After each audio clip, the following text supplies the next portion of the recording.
జె.ఆర్.డి. Tata July 29, 1904, November 29, 1993 భారతదేశపు ప్రముఖ పారిశ్రామికవేత్త. తొలి విమాన చోదకుడు. ఈయనకు 1992లో భారతరత్న పురస్కారం ఇవ్వబడింది. పారిస్లో జన్మించిన ఈయనను జె లేక జె.ఆర్.డి. గా సంబోధిస్తారు. ఈయన తల్లి ఫ్రాన్సు దేశస్థురాలు కావడంతో ఈయన ఫ్రెంచి భాషను మొదటి భాషగా నేర్చుకున్నాడు. 1929లో ఈయన భారతదేశములోనే మొట్టమొదటి పైలట్ లైసెన్సు పొందాడు. 1932లో ఈయన భారతదేశపు తొలి వాణిజ్య విమాన సేవలను టాటా ఎయిర్ లైన్స్ పేరుతో ప్రవేశపెట్టాడు. 1946లో అది ఎయిర్ ఇండియా గా రూపాంతరం చెందింది. తర్వాతి కాలంలో ఆయన భారతదేశపు పౌర విమానయాన పితామహుడుగా ప్రశంసింపబడ్డాడు. 34 ఏళ్ల వయసులో ఆయన టాటా వ్యాపార సంస్థలకు పెట్టుబడిదారీ సంస్థ, హోల్డింగ్ కంపెనీ లేక మాతృ సంస్థ అయిన టాటా సన్స్ సంస్థకు చైర్మనుగా బాధ్యతలు చేపట్టి 1991 వరకు ఆ పదవిలో కొనసాగాడు. సుదీర్ఘమైన ఆయన హయాంలో టాటా గ్రూపు ఆస్తులు 62 కోట్ల రూపాయల నుండి 10,000 కోట్ల రూపాయల పైబడి పెరగగా, గ్రూపులో సంస్థలు 15 నుండి 100కి పైగా చేరుకున్నాయి. జహంగీర్ రతన్జీ దాదాభాయి టాటా ఫ్రాన్స్లోని పారిస్లో రతన్జీ దాదాభాయి టాటాకు ఆయన ఫ్రెంచ్ సతీయణి అయిన సుజానె బ్రెయిర్కు రెండో బిడ్డగా 1904 జూలై 29లో జన్మించాడు. ఆయన తండ్రి భారతదేశంలో తొలి పారిశ్రామికవేత్త అయిన జమ్షెడ్జీ టాటాకు దాయాది సోదరుడు.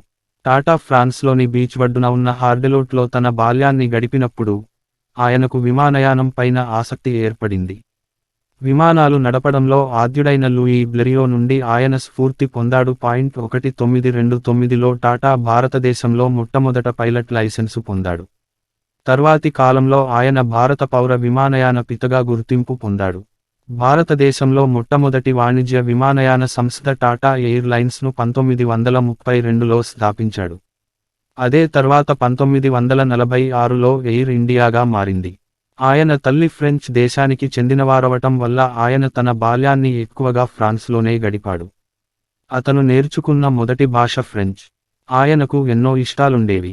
కేంబ్రిడ్జ్లో చదువుకోవాలనుకున్నాడు. వేగంగా వేళ్లే కార్లపై మోజుపడేవాడు. ఫ్రెంచ్ సైన్యంలో లా సఫీస్ సిపాయు అనే రెజిమెంట్లో పనిచేశాడు. ముంబైలోని కాథెడ్రల్, జాన్కానన్ పాఠశాలలో చదువుకున్నాడు. వ్యాపారం. 1925లో టాటా స్టీల్ కంపెనీలో అప్పటి డైరెక్టర్ ఇన్ ఛార్జి అయిన జాన్ పీటర్సన్ దగ్గర పనిచేయడానికి బొంబాయి హౌజ్కు వచ్చాడు. 1938లో టాటా సన్స్కి చైర్మన్ అయిన సర్ నౌరోజీ సక్లత్వాలా చనిపోగానే 34 ఏళ్ల వయస్సున్న జె.ఆర్.డి. దేశంలోనే అతిపెద్ద పారిశ్రామిక సామ్రాజ్యానికి అధిపతి అయ్యాడు. చాలా దశాబ్దాల పాటు స్టీల్, ఇంజనీరింగ్, ఎలక్ట్రికల్ కంపెనీ వంటి ఎన్నో పరిశ్రమున్న టాటా గ్రూప్ సంస్థను ఉన్నత ప్రమాణాలతో, ఏ రాజకీయవేత్తకు లంచాలు ముడుపులు చెల్లించకుండా, నల్లబజారు మార్గం ఎంచుకోకుండా ఆయన వ్యాపారం నడిపించాడని కీర్తి పొందాడు. ఈ రోజుకు విశ్వాసానికి మారుగా టాటా పేరు గడించాడు. 1939లో దేశంలో మళ్లీ ఏర్పడుతున్న కొరతను తీర్చడానికై స్వయం ఆధారితమైన మౌలిక కర్బనేతర రసాయన పరిశ్రమ టాటా కెమికల్స్ను భారతదేశం కోసం ప్రారంభించాడు. 1945 టాటా స్టీల్ వారు భారత రైల్వే శాఖలో లోకోమోటివ్స్ను ఉత్పత్తి చేసే ఉద్దేశంతో టాటా ఇంజనీరింగ్ అండ్ లోకోమోటివ్ కంపెనీని టెల్కో.ను స్థాపించాడు. టెల్కోను తర్వాత టాటా మోటార్సుగా మార్పు చేసి భారతదేశంలోనూ, విదేశాల్లోనూ ఆటోమోటివ్ మార్కెట్లో అత్యంత ప్రధానమైనదిగాను తీర్చిదిద్దాడు. జె.ఆర్.డి. అధ్యక్షతన చైర్మన్ టాటా గ్రూప్ కంపెనీ 15 నుండి 100కు అభివృద్ధి చెందాయి. 1932లో టాటా విమానయాన సర్వీసును ప్రారంభించడం ద్వారా ఆయనకు విమానాపై ఉన్న ఆశ నెరవేరింది. మొట్టమొదటి భారత పౌర విమానం కరాచీలోని ద్రిగ్ రోడ్డు విమానక్షేత్రం నుండి 1932 అక్టోబరు 15న బయలుదేరి టాటానే స్వయంగా ఒంటరిగా దాన్ని నియంత్రిస్తుండగా అహ్మదాబాద్కు, అక్కడి నుండి బాంబేకు చేరింది. టాటా ఏవియేషన్ సర్వీస్ ప్రారంభమైన మొదటి సంవత్సరంలో 100కు 100% సమయపాలన పాటిస్తూ 10,000 రూపాయి లాభాన్ని పొందింది. 1953లో ప్రభుత్వం విమానయాన వ్యాపారాన్ని జాతీయం చేయని నిర్ణయించి ఆ పరిశ్రమకు అధ్యక్షుడుగా టాటాను ఆహ్వానించింది. దేశంలోని విమానయాన పరిశ్రమ అప్పుడు అధ్వాన్న స్థితిలో ఉండింది. టాటా ఏవియేషన్ తర్వాత 1946లో ఎయిర్ ఇండియాగా మారింది. టాటా అంతా కరణ కలిగిన చైతన్యవంతమైన పౌరుడు.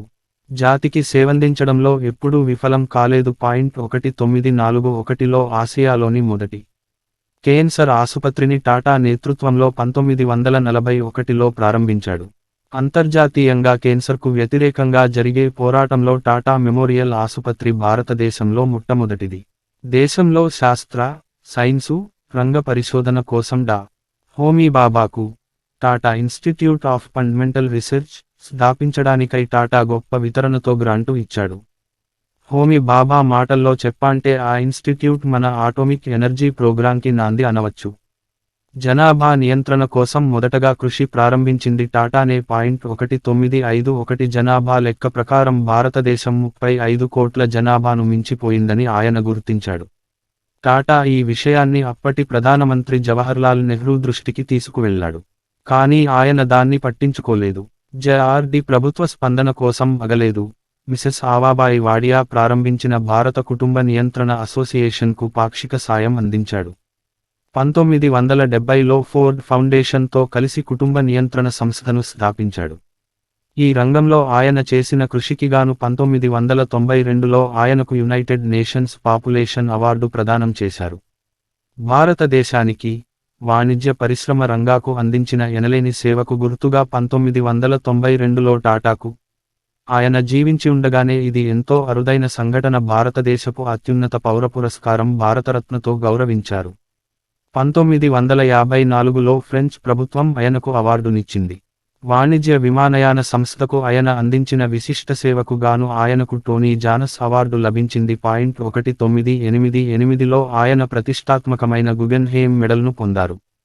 జెఆర్డి టాటా తన 89వ ఏట 1993లో స్విట్జర్లాండ్లోని జెనీవాలో మరణించాడు. ఆయనను పారిస్లోని పెర్ షైజ్ శ్మశానవాటికలో ఖననం చేశారు. ఇండియన్ పార్లమెంట్ అసాధారణంగా ఏ ప్రభుత్వ రాజకీయ పదవి అనుభవించని సామాన్య పౌరుడైన ఆయనకు నివాళిగా సభను వాయిదా వేసింది. మహారాష్ట్ర 3 రోజు సంతాప దినాలుగా ప్రకటించింది. భారత అత్యుత్తమ వ్యక్తిగా ఎంపిక 2012లో the history channel, Reliance mobile భాగస్వామ్యంతో అవుట్లుక్ మ్యాగజైన్ నిర్వహించిన ది గ్రేటెస్ట్ ఇండియన్ పోల్లో అతను 6వ స్థానంలో ఎంపికయ్యాడు.